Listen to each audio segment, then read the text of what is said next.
est donc en compagnie de la journaliste Nelly Guidici en direct de Whitehorse. Bonjour Nelly. Bonjour. Donc, cette semaine, Nelly, dans un article de L'Aquilon, tu t'es penché sur les accusations qui ont été portées dans les derniers mois contre le prêtre Rivoire. Ce prêtre-là est décédé en avril dernier. Et donc, la poursuite n'a pas été en mesure d'aller au bout des accusations qui ont été portées contre lui. Peux-tu nous raconter en gros qu'est-ce que tu as appris en t'intéressant un peu plus particulièrement à cette histoire-là?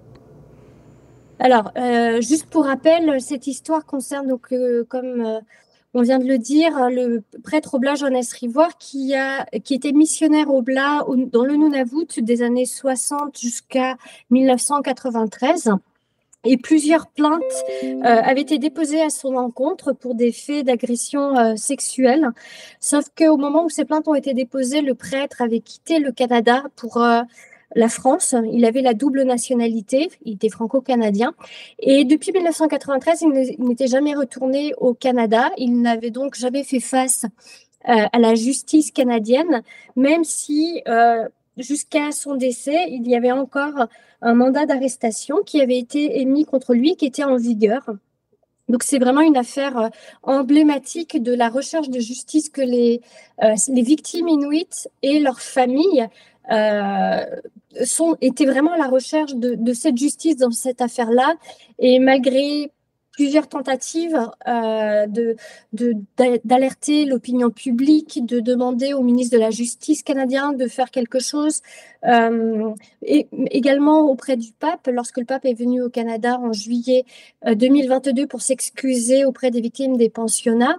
Le président de l'Inuit Tapirit Kadatami, qui est l'organisme des Inuits au Canada, avait plaidé auprès du pape directement en demandant à ce qu'il intervienne dans cette affaire. Mais malgré tout ça, le Rivoire n'est jamais retourné au Canada, il n'a jamais pu avoir de procès.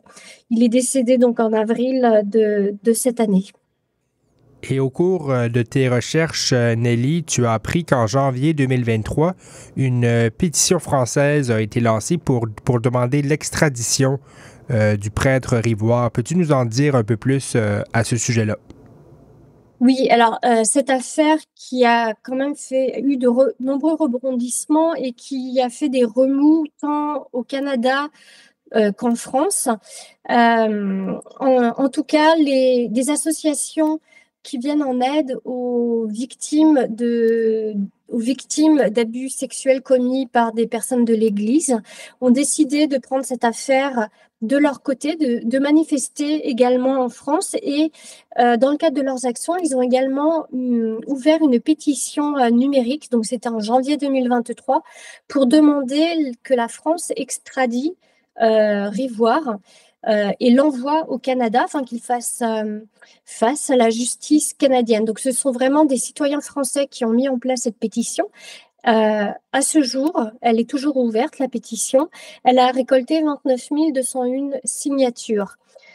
Donc, il y a vraiment eu un écho auprès de la population française qui réclamait d'une part que le prêtre Rivoire soit renvoyé au Canada, mais que d'autre part, il y a un changement aussi au niveau de la législation parce que l'extradition a été refusée par le gouvernement français.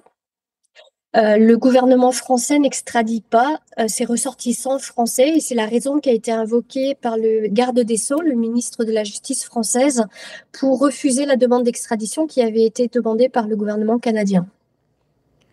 Oui, donc c'est sûr que 29 000 signatures dans une pétition, c'est quand même pas rien. Il y a quand même eu une grande mobilisation auprès de la population pour cette cause-là auprès du prêtre Rivoire.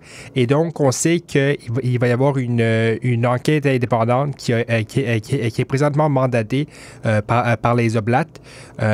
Et tu t'es intéressé justement à cette enquête-là pour nous en dire plus. Oui, alors, dans le cadre de cette affaire, en fait, les Oblats et du Canada et de la France ont souhaité faire la lumière sur ce qui s'était passé parce que il y a beaucoup de on-dit. Les gens ont des croyances dans cette affaire et les Oblats voulaient vraiment voir la vérité, avoir la vérité. Donc, dans une volonté de faire la lumière sur ce qui est réellement passé au moment du départ de Johannes Rivoire pour la France en 1993, ils ont mandaté un juge québécois à la retraite, qui est l'honorable André Denis, afin de lui demander de se replonger dans les faits et d'interroger les victimes au Nunavut, de se rendre en France pour rencontrer Johannes Rivoire, chose qu'il a faite en avril 2023, donc un an avant son décès. Il a également eu accès aux archives de la Gendarmerie royale canadienne. Il a eu accès aux archives des Oblats en France, mais également à Rome. Donc, il a mené une enquête d'une année, une enquête relativement complète.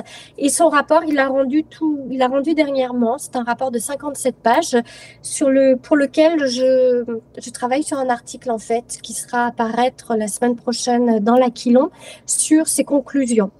Ben super, c'est sûr qu'on va attendre avec grande attention et on va suivre aussi les développements dans cette affaire-là et l'enquête indépendante qui va survenir de toute cette histoire.